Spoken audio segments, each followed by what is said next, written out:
Ayan, hindi ko matag si Ate Zia pero she posted a video about the beauty standards ng Canada and then the Philippines, ganyan. Guys, kasi bumalik ako ng Dubai and then napansin din niya ng kaibigan ko. Kasi iba talaga yung itsura ko nun sa Dubai. Sabi nga nung friend ko nung nakita niya ako, sabi niya, pati ba na yung itsura mo?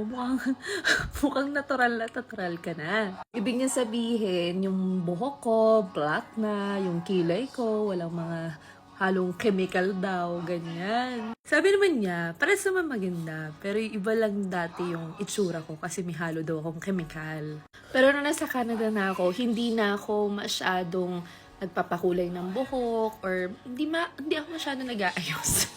Pero girl, appreciate pa rin tong ating kagandahan, char. Since yung partner natin ay hindi naman Pilipino at ibang lahi na, so mas gusto